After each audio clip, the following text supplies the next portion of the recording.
Hello, fight fans. Everybody, please hit that like button if you like what I do here.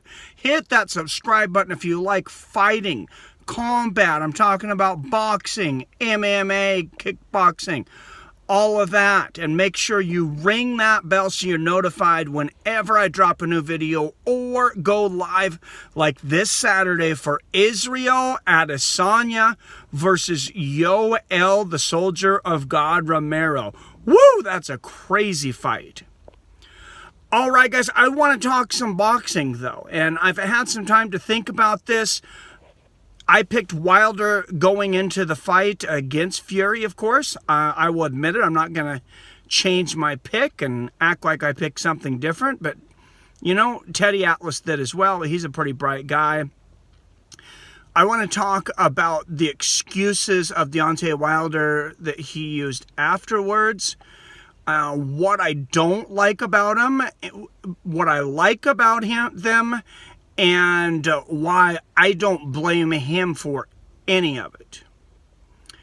So let's talk about the excuses first. There was a rumor that he had had a leg injury. Something came out that he had had a leg injury. Then a few days later, he blames the loss on not being used to the weight of the suit, 45-pound suit. All right, now you can go back on Joe Rogan Experience to his interview where he talks about training with a 40-pound vest in everything he does. I believe it's 50-pound vest and just about everything. He was standing for a long time, I will say that. And on your legs, when you're not moving, that weight could be detrimental. I could see how that could start to wear on you. If you're just standing, carrying weight. I mean, throw somebody on your back. Throw like, you know, a kid. If you got like a 50-pound kid, just throw them on your back. It's not a big deal. I can walk around all day with my kids when they were that age. Now, try to stand still like he was standing for so long waiting before the fight while they're checking his gloves. These things. Now I'm going to talk about the real reason that I like Deontay Wilder's excuse and why it's not his fault. Boxing is so much different than MMA, and this is what I love about MMA. You cannot afford to take a loss in boxing and not have an excuse. If you do, you had better come back and beat that person very, very quickly. MMA, of course, is much different than that. I mean, we have very, very good fighters that have 5-6 losses. And I'm not even talking about before they're out of their prime. Like Muhammad Ali ended with 5 losses, but of course, you know, he fought sadly through Parkinson's. Tyson, I believe, had 5 losses. You know, a lot of those towards the end of his career, most of them. And many other boxers. I remember, I can go back to when Vitaly Klitschko was fighting against Lennox Lewis, and everybody thought Lennox Lewis was going to get a loss. He had already had a loss. When he got knocked out by Asim Rahman, the world was coming to an end. This guy had 2 losses in his entire career.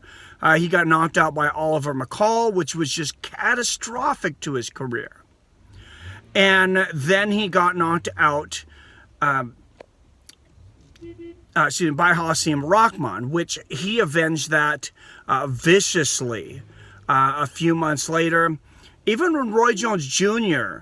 Lost to Montel Griffin, it was by a disqualification. He hit Montel Griffin while he was in the ropes, but some things were said that, you know, Montel Griffin was maybe winning some rounds. He was fighting Roy tougher than a lot of people had in the past. So he was able to come back. It took that first round of vicious knockout to make people believe that Roy was Roy again. And you've seen this so many times. The world came crumbling down when Buster Douglas defeated Mike Tyson. Klitschko was done when Tyson Fury defeated him after so many years. These guys go 10, 15 years, a very, very long time without any defeats. So this is why it was so important for Deontay Wilder to come out. He had to say whatever he could come up with, him and his trainer, to make people say, we want to see this rematch. Yes, he has the clause. He had the clause that where within 30 days, if he said he wanted a rematch, Fury had to give him the rematch. And he exercised that clause. And if he's going to exercise that clause, he's got to start selling the fight immediately. And by selling it immediately, what I mean by that is you got to start making people believe that you're going to be competitive in your next fight. And that's what he was on the cusp of doing. If it was MMA, that's not a problem. That's not a problem. George St. Pierre lost to Matt Serra. Matt Serra hit him, with a big punch. Nobody even thought that Matt Serra was better than George St. Pierre. Now, I realize this is a much different situation than what you had with Deontay Wilder and Tyson Fury. Those guys share in the ring for now 17 rounds. But it is not different than what Hasim Rahman did to Lennox Lewis the first time. One shot. It is not different than what George Foreman did to Michael Moorer when he knocked him out in one shot. And Michael Moorer was never the same. Nobody cared about Michael Moorer anymore. And George Foreman went on to become practically a billionaire from George Foreman grills. Deontay Wilder had to protect his name, his brand. Look at Floyd Mayweather. He can taunt that undefeated streak. When it was 46-0, 47-0, 48-0.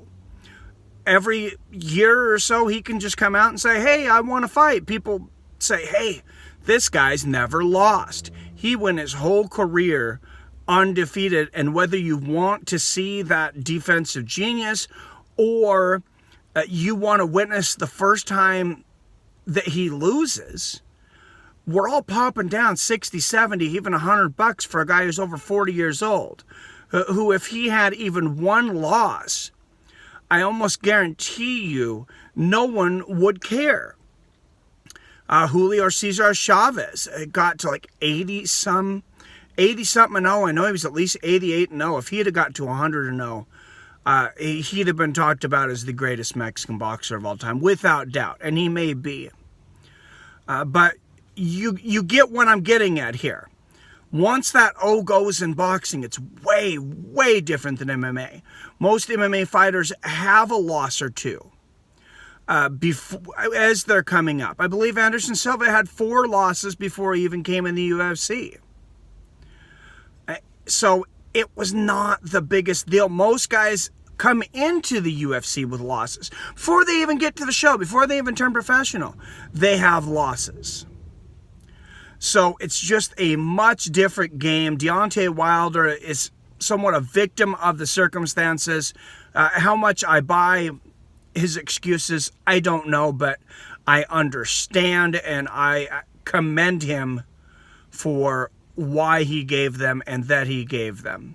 Let me know what you guys think, though. Am I way off base? Do you agree with me, disagree with me? Do you want to talk about any of those other boxers that I mentioned right now or anything else on your mind fight related? Throw it out there in the comments. Guys, as always, I love you. I respect you.